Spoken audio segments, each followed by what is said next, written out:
Dis bonjour. Non. Dis bonjour. Moi non. Si tu dis bonjour Bacalou, on démarre. Bonjour Bacalou. Qu'est-ce qu'il faut pas faire, hein?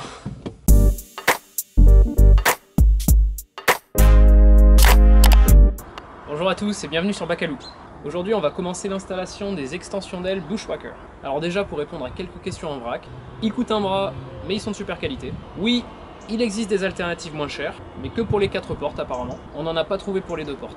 Et oui, il faut couper la carrosserie, donc faut pas se planter. Et c'est ce dernier point qu'on va voir aujourd'hui. C'est parti! Prochaine étape, ma femme m'a gentiment offert ces extensions d'ailes de la marque Bushwhacker. Apparemment, c'est ce qui se fait de mieux pour les extensions d'ailes. Le seul petit inconvénient, c'est qu'en fait, ils sont plus larges que les anciens pour permettre des roues plus grandes. Et du coup, il faut venir couper. Alors autant couper à l'avant, c'est pas grave, c'est une simple tôle, donc on peut couper, il n'y a pas de souci. Par contre, à l'arrière, il y a une tôle dessous qui est soudée par points. Du coup, si on coupe trop haut, la tôle à l'intérieur tombe, elle n'a plus rien pour être maintenue. Voilà, première étape pour l'arrière, ça va déjà être de couper cette partie-là et voir exactement ce qui dépasse une fois les élargisseurs d'ailes montés. Mais pour commencer, je vais déjà enlever ce rail-là. Ils sont simplement maintenus par 3 rivets. Donc on va percer, on va enlever cette pièce.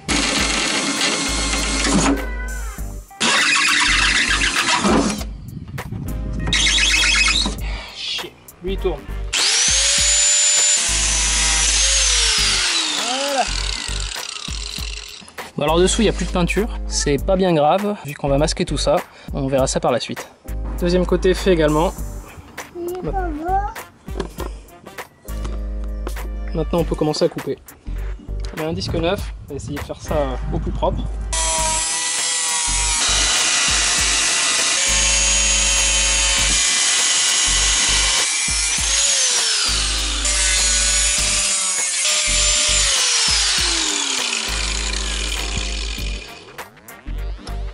Voilà, c'est fait. Alors on va voir ce que ça donne. Alors il faut effectivement couper plus. Alors la dock est vraiment mal faite. En fait ils disent qu'il faut juste couper des 2 côtés et que ça suffit. Mais comme j'expliquais, si on coupe, il y a une pièce à l'intérieur qui ne serait plus maintenue que par les points de soudure du haut. Donc potentiellement voilà, ça pourrait bailler. Du coup j'ai fait comme j'ai trouvé sur des vidéos YouTube où en fait ils venaient couper quelques fentes et ensuite taper au marteau pour rabattre la tôle vers l'intérieur. Et du coup les points de soudure sont toujours là. Ça permet de maintenir cette pièce.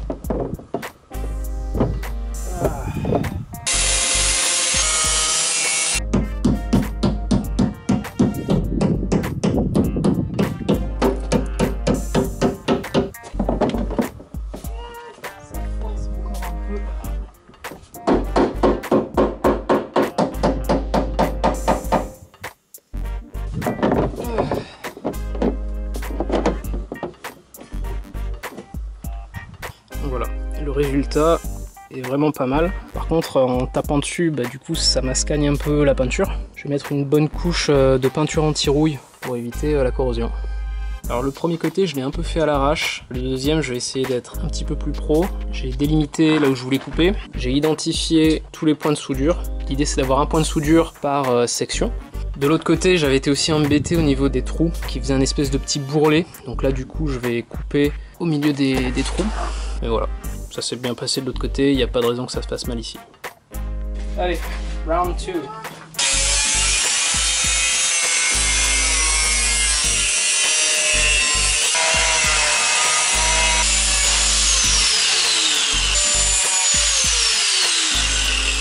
On ébavure un petit coup.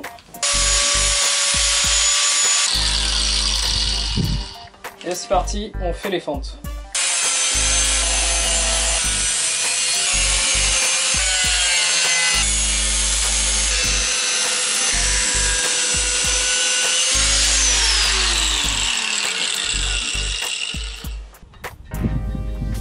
d'avoir fait le premier avec un peu plus de préparation, au final c'est beaucoup plus simple, beaucoup plus rapide.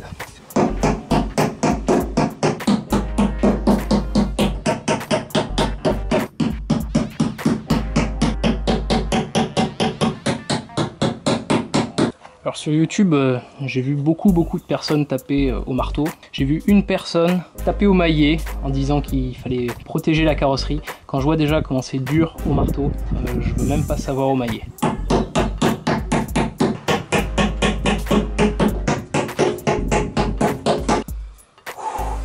Oh nom de Dieu!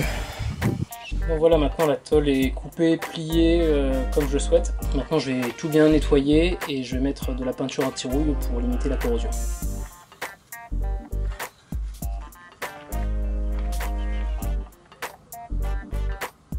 Alors pour les roues avant, la notice est un peu mieux faite. En revanche, là encore, je vais pas réellement la suivre. Il donne une mesure partant de là, arrivant à peu près jusque là, et ensuite de tirer en ligne droite jusqu'à ce trou ici. En revanche, le problème avec ça, c'est que ça fait couper à peu près ici, et donc on perd un point de fixation.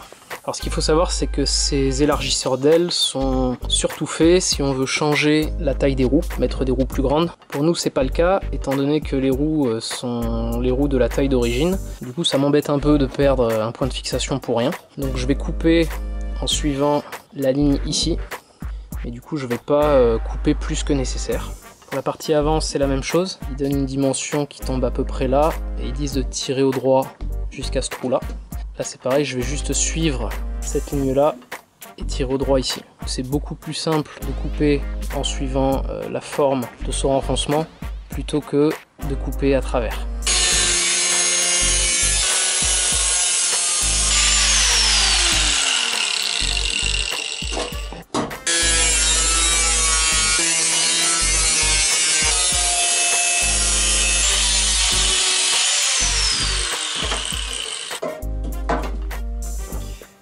On bavure un peu. Voyons voir si ça passe.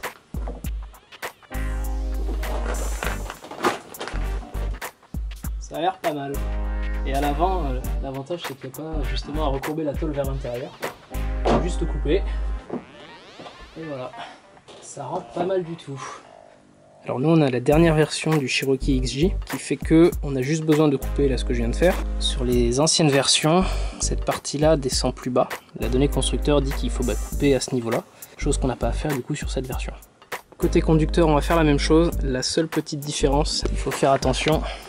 Dessous il y a le liquide lave-glace et du coup c'est très facile de venir percer ou couper ce réservoir en travaillant sur cette aile là. Donc il faut vraiment faire attention. Je vais essayer de venir placer un morceau de bois pour que si jamais voilà, je vais un peu trop loin, je travaille sur le bois plutôt que sur le réservoir.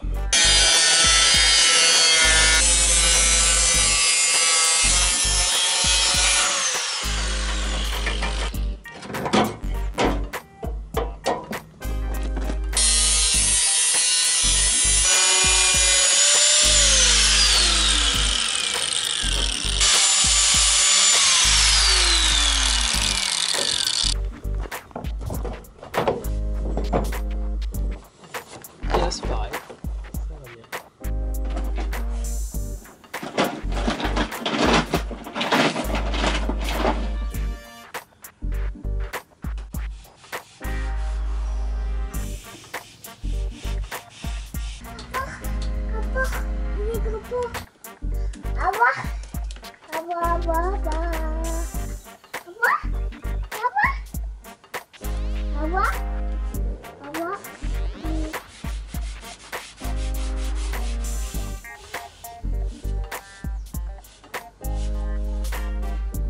Voilà le rendu final.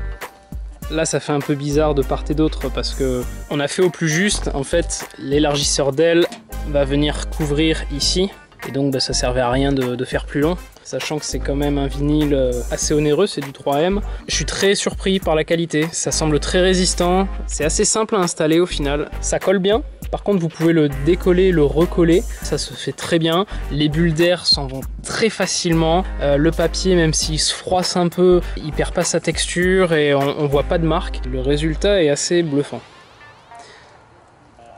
Salut Lila. Donc bah maintenant, il n'y a plus qu'à monter les élargisseurs d'ailes et demain, ça devrait être terminé. Voilà pour cette première vidéo sur l'installation des Bushwhackers. Restez avec nous parce que dans la seconde vidéo, on montrera les élargisseurs d'ailes. D'ici là, comme d'habitude, n'hésitez pas à vous abonner, à laisser un commentaire et on vous dit à très bientôt.